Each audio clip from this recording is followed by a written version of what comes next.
ever set in stone till it's set in stone. So I never thought too much about it. Just focused on myself, and my teammates probably did the same thing. And, we just moved forward. Richard, producer Steve didn't put that in BS or Real Talk segment, but I don't know. Do you believe him, and what do you think the Russ trade means for Harden's future? No, I believe Kevin Durant, because I know this, and that's why it was a little surprising that him and Kyrie teamed up in New York, is because the media has a tendency to bite onto something and really run with it. He's right. He lets the front office do what he does. And that Kevin Durant that I heard right there is the same Kevin Durant that we heard towards the end of his time in Golden State, where he doesn't want to answer questions about other players. He doesn't want to answer questions about trades or free agency. He wants to get back to playing basketball. So I 100% believe him in that moment. As far as the James Harden situation goes, what I see, and we're going to talk about Giannis, what I see from James is that, okay, it's great. I've scored a lot of points. I've made my mark. I've won my MVP. I want to win a championship now. All of that scoring and all of that stuff is secondary. Well, Rachel, I have no comment on KD. All I'm going to do is this. I have no comment whether I believe him or not. I'm going to leave that up in the air. But I will say this about James Harden's situation with the Rockets. The Rockets are not about to give him up right now. And they're going to try to hold this thing out. And from what I'm hearing is they're going to try to have a trial run for like the first half of the season or maybe the first 25 games to see how it goes. Now, what you should be looking for is looking at what the Philadelphia 76ers are doing 25 games in, and then look at what the Rockets are doing 25 games in. If it's not working well with James Harden and John Wall, I expect Daryl Morey to be aggressive in pursuing James Harden. Trust me. Well, this James Harden. Wait, real quick. No. So, let's say again, Philly would most likely want to not give up, Joel Embiid, or let's say, because then you would think John Wall and Ben Simmons. You couldn't trade Ben Simmons for James Harden. So I don't know. I put Philly on the outside of that list only from the standpoint of, Joel Embiid would really be the only major star, because if you tried to pair Ben Simmons with John Wall, that's not a match that anyone wants to see. And I get that, RJ, but we're talking about Daryl Morey. Daryl Morey is known to pull rabbits out the hat. So don't just think of it as just Ben Simmons. It could be a three-team trade or whatever the case may be, but he's going to pursue James Harden if the Rockets are 25, 30 games in and not doing well. Trust me. Well, this is going to be an interesting case study with the Houston Rockets and James Harden in this age of player empowerment. The team obviously built everything around James, gave him the Supermax, and then last year made a trade for Russell Westbrook that, frankly, some of the front office wouldn't. But let's just say they wouldn't have made it if it was up to them. And yet now he wants to be traded somewhere else. And he's got 2 years left on his deal. How much they decide to cater to what he wants, how he decides to play while he is still in Houston, this is going to be very interesting to watch. Now, just a friendly reminder on one of the Coach Doc Rivers. Well, you take a listen. So when I came back into the league and started playing again, I just felt off. Like I didn't feel like a part of the team. And then, the way I was being used, I felt like I was, Doc was trying to play me as like a Ray Allen or like a JJ Redick, like all pin downs, all like, I can do it, but that ain't my game. Right? You know what I mean? I need some flow. I need some mixes of pick and rolls. I need some post ups, all that, just different touches. You know what I mean?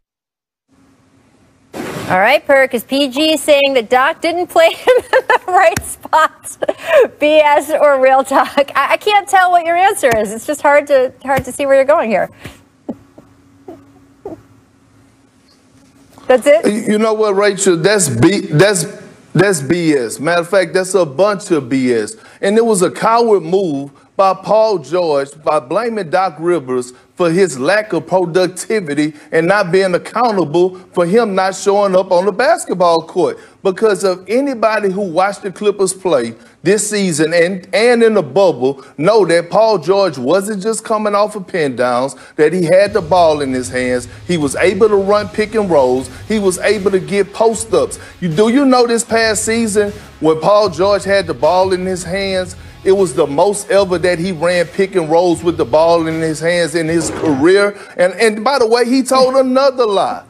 I'm pretty sure about this. Listen, Doc Rivers did not treat Paul George like he was Ray Allen, because you know why? Ray Allen not coming off of pin downs and missing wide open three-pointers. So I know that was a lie off the top. It was a cowardless move, in my opinion, and he should have been held. He should have held himself accountable and not throw Doc under the bus for him not performing the way he should have performed. Period. Well, that's super strong, Perk, and I'm distracted by Richard not understanding where the camera is with his phone. Go ahead. No, this is BS. This is the BS, and it's getting out of hand. Like, this is getting out of hand. Like, Paul George is putting himself in a position to, not necessarily to be criticized, but it's like, I have yet to hear a legitimate, like, you know what?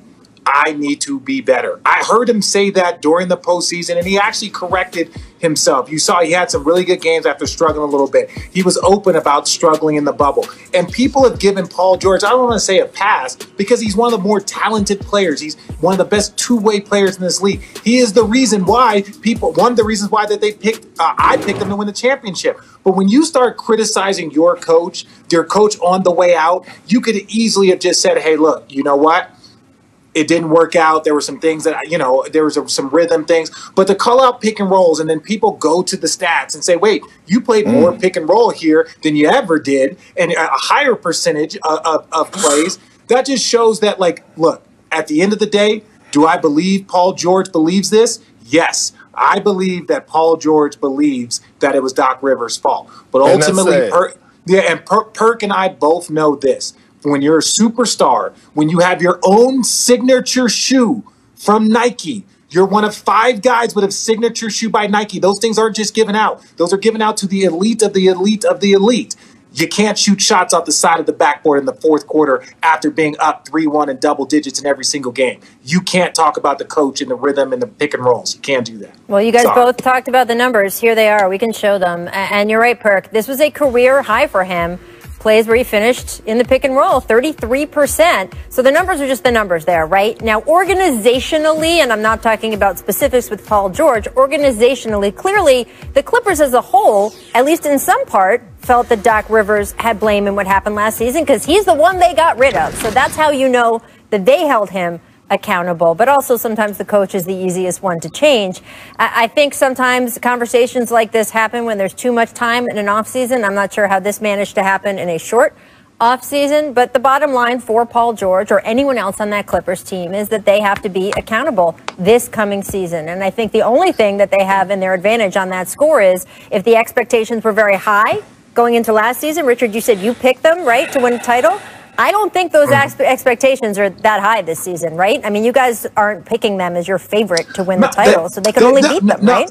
Well, they should. The expectations should be high. The only reason why the expectations have dropped is because of their performance, right? Like, that's the key thing. It's not that somebody's injured or they lost a ton of people in free agency or they lost some. No, it's because we saw their performance or lack thereof, and so everyone's expectations have now dropped. But they are still one of the top 2 or 3 teams. If you tell me this year, with the roster that they have, if they play great, that the Clippers can win the championship, I would not be surprised. I wouldn't be like, yo, yeah, they have all the pieces there necessary to win a championship. It's just a matter of whether or not players play up to their capability. And it wasn't just Paul George. Kawhi Leonard was at fault at a lot of this, too. He had a god-awful second half and a god-awful fourth quarter. So we can't just focus in on Paul George. It was the pairing of the two.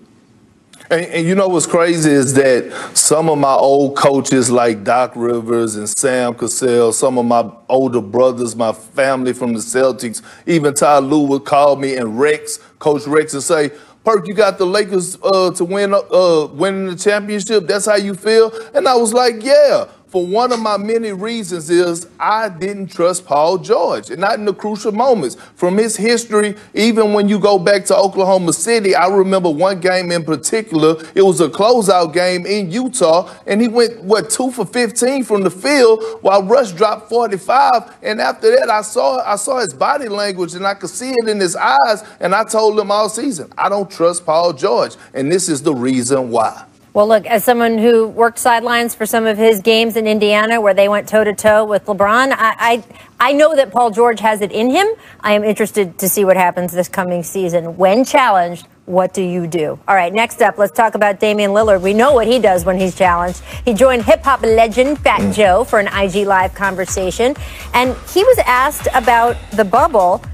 Take a listen to what he had to say. To me personally, the bubble was way easier because it was just like, it was really no distractions. We didn't have to travel after games. It was like boom, boom, get up the next morning, practice all in one spot. So like our bodies was recovering faster. We was more rested. I mean, it was way easier to me. I think that's why you saw a lot of people just killing like that.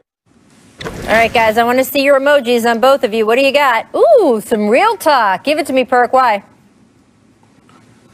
Look, one thing about it, I believe Dame Dollar is one of the realest that the NBA has ever seen, and he has never shown me any type of BS. So if we're gonna have him on this segment, BS or real talk, it's always gonna be real talk because Dame Dollar was dropping 50s in that bubble. So I believe every word that he's saying. I respect Dame this because all of us took a little bit of heat when we saw these elevated numbers by so many players, right? We saw the Phoenix Suns play the best basketball that they've played in 9 years. We saw Jamal Murray. We saw Donovan Mitchell. We saw TJ Warren. We saw some amazing numbers, even the young fellas for the Miami Heat. And you saw the way Duncan Robinson and Tyler Hero. There was something that was very simple about playing a game, going straight to your room, waking up, having all the rest, no distraction, no nothing to do, no travel, and then getting back into the gym and playing in that exact same gym again. It helped a ton of shooters. If you can mentally lock in and focus, you saw it. That's why there were numbers that we had never seen before. 50 ball after 50 ball after 50 ball from like the Denver Utah series. It was just, you just saw these amazing numbers. These guys were in the same category as like Michael Jordan. And it was just because it was a simpler way to play the game of basketball, especially for a team like Portland, that every time they get on a plane, it's 2 hours and change. That's what I was going to say. Every time. It just underscores